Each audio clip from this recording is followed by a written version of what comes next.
O que fazer quando meu irmão foi pego em pecado? O meu irmão está vivendo no pecado. Qual é o meu comportamento? O que eu devo fazer? Eu sou o pastor Wellington, sejam bem-vindos ao nosso canal Respostas Divinas, a nossa palavra do dia. E vamos aí, irmãos, ver o que a Bíblia fala, na verdade, a própria palavra de Jesus. O que Jesus ensinou acerca desse tema. Quando eu encontro meu irmão no pecado, o que eu devo fazer? Vocês sabiam que existem igrejas, olha só, igrejas evangélicas, que quando o irmão é pego no pecado, cometendo pecado, ou está vivendo no pecado, vocês sabiam que tem igrejas que param de dar a paz do Senhor para o irmão que está em pecado? Vocês sabiam que não visitam mais aquele irmão, que tem igreja até pessoas que viram o rosto para aquele irmão que está em pecado? É isso que acontece muito.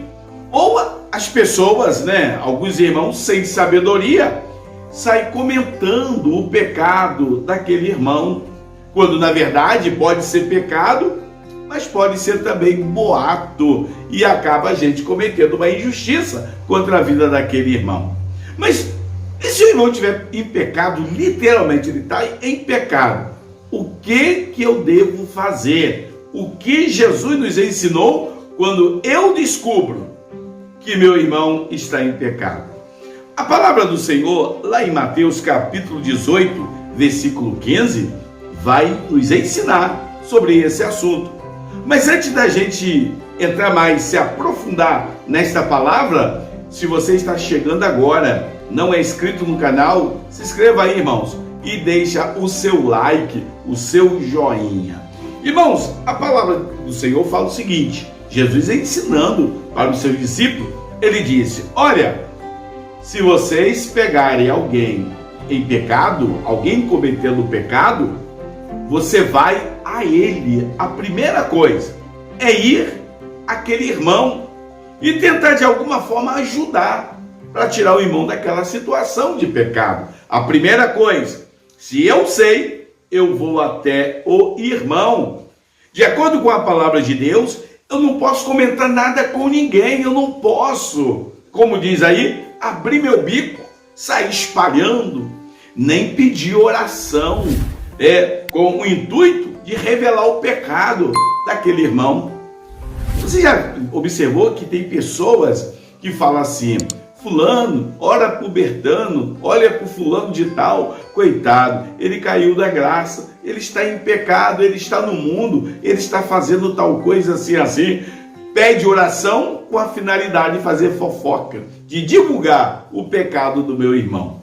Então, Jesus disse: quando o teu irmão estiver em pecado, você descobriu, você vai até ele. Se ele te ouvir abandonar o pecado, amém, o irmão vai retornar para a casa de Deus, não ficará constrangido, porque ninguém sabe. Ele abandonou o pecado, o Senhor o perdoou e a vida segue em frente. Se ele não ouvir aquele irmão, a Bíblia diz que aquele irmão que foi na casa desse irmão deve chamar uma outra pessoa, mas pessoa idônea, pessoa de Deus, pessoa de confiança, que também não vai espalhar o pecado do irmão.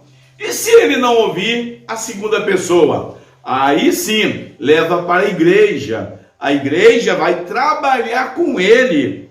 E se ele reconciliar, se ele abandonar o pecado, amém, resolveu a questão e assim ele prossegue com a vida espiritual. E se ele não quiser ouvir a igreja, a Bíblia diz, então deixa de lado porque, na verdade, ele não é crente, ele não teve uma experiência, ele não é nova criatura. Então, irmãos, primeiro, chama o irmão, fala para o pastor da igreja, e se não tiver jeito, aí ele segue a vida dele e ele vai prestar conta a Deus. Então, daí o nosso comportamento diante de uma pessoa que cometeu pecado. Em relação àquela igreja que não dá a paz do Senhor porque o irmão cometeu pecado, irmãos, não existe super cristão.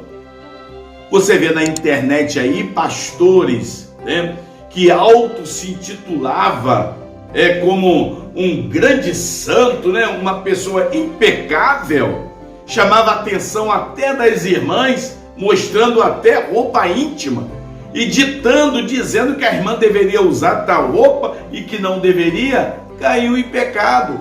Então nós devemos ter muito cuidado com aquilo que falamos, porque a Bíblia diz: se nós estamos de pé, temos que orar, irmãos, para que não caiamos, para que nós não sejamos também vítima daquelas pessoas que criticam e que falam mal daqueles que estão em pecado. Então nós temos que ter muito cuidado. A palavra de Deus nos ensina acerca disto, acerca das 100 ovelhas. 100 ovelhas sim, não é 99.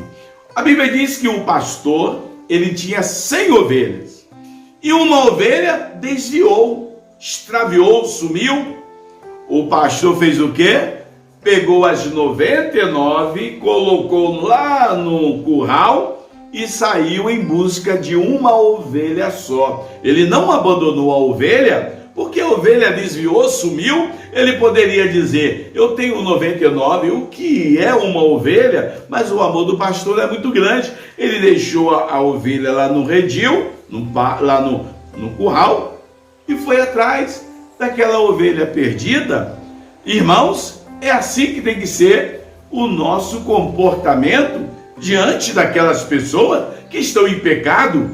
Vocês sabiam que lá na guerra, quando um soldado é ferido, quando um soldado está doente, os soldados não abandonam o outro. É por isso que leva um médico, para poder ajudar a fazer o tratamento, e depois no final ainda leva o soldado para casa. E outra coisa, e se o soldado morre, ele não deixa o corpo ali, ele pega o corpo e leva para o seu país de origem. Nós não podemos abandonar o soldado ferido no sentido que está em pecado. Quem está em pecado está doente, está ferido, e não é momento de abandoná-los, mas é o momento de chegar para mais perto e ajudar aquele irmão que está em pecado. Por quê? Aquele irmão está caído hoje, mas pode ser que amanhã você pode estar vivendo uma situação parecida com dele e ele vai te ajudar na hora que você mais precisar. Irmãos, está aí a palavra do dia. Ficam todos na paz do Senhor e até o próximo vídeo, em nome de Jesus.